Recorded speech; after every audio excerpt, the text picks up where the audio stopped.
Peu après que Ron et Dorita eurent emménagé dans leur nouvelle maison, des événements inquiétants se sont déclenchés. Le premier a été l'attaque sanguinaire qu'a subie leur fillette Ashley. Ma porte s'est ouverte et elle est tombée. J'ai cru qu'on lui avait tranché la gorge. Sa blouse était couverte de sang et du sang s'écoulait de sa gorge. Elle n'était pas capable de parler. Je l'ai portée jusqu'au lavabo, alors je me suis mise à crier. Leur maison était hantée. Dans un des pires épisodes, ils prétendent que quelque chose a tenté de lyncher leur fille. Au début, les choses n'étaient pas si violentes. Les Johnson croyaient seulement vivre une période de malchance. Tout ce que nous réparions se brisait à nouveau aussi vite.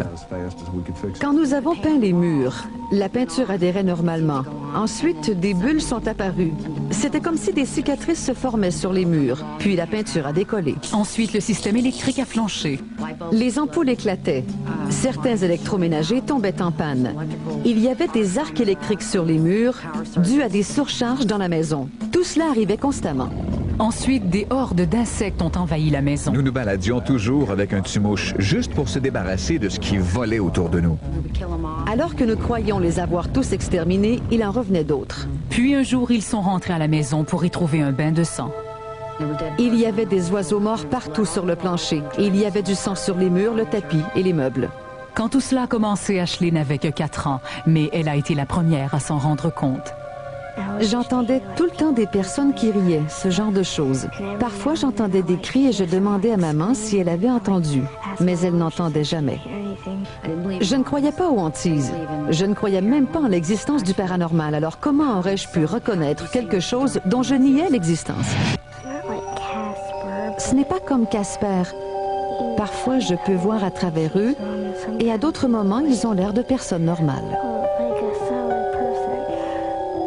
Après 3 ans d'inconvénients troublants, la situation est devenue très dangereuse. Des incendies ont commencé à éclater, laissant Dorita aussi mystifiée que les pompiers.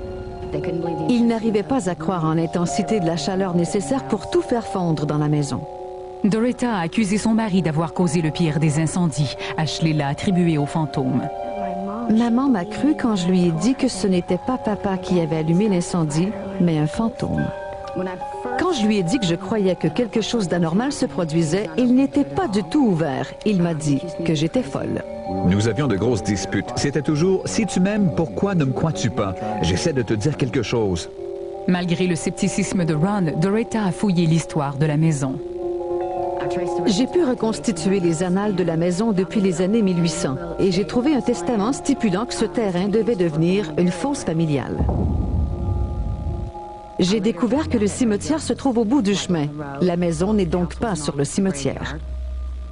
Mais comme Dorita entreprenait ses recherches, les hantises se sont intensifiées. C'était comme si une boîte de Pandore s'était ouverte. Dès l'instant où j'ai confié que tout cela pouvait être d'origine paranormale, tout s'est bousculé.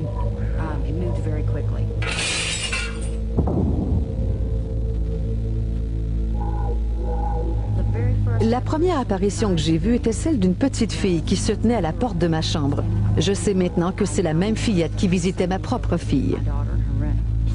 Parfois, elle court à travers la maison en ricanant. Et parfois, elle joue avec mes poupées. Des choses de ce genre. Nous entendions des gens marcher et des bruits inexplicables.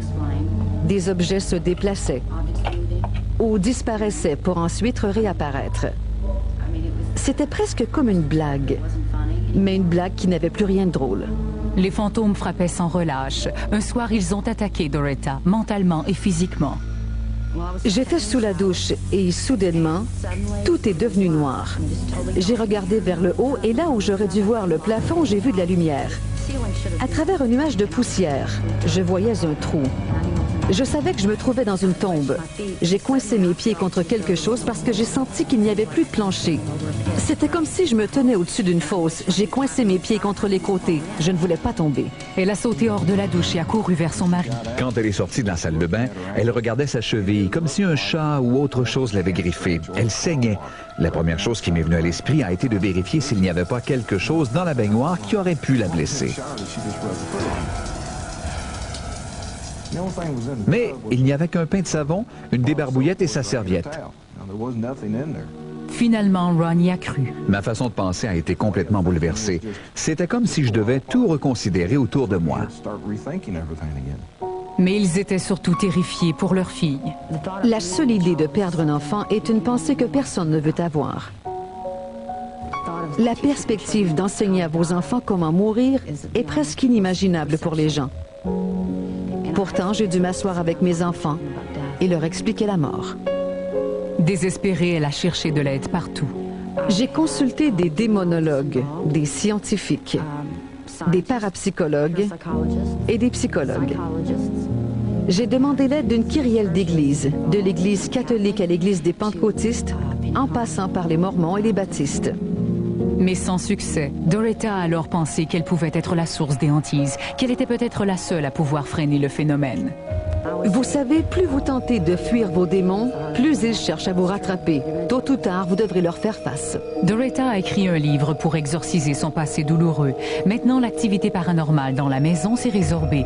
Mais les Johnson sentent que des esprits se cachent encore dans leur maison. Nous voyons encore des choses bouger dans la maison. Nous voyons aussi de temps à autre le spectre de la petite fille. Nous entendons encore des bruits comme une porte qui se ferme. Mais quand nous allons vérifier, il n'y a personne. Je me suis habituée.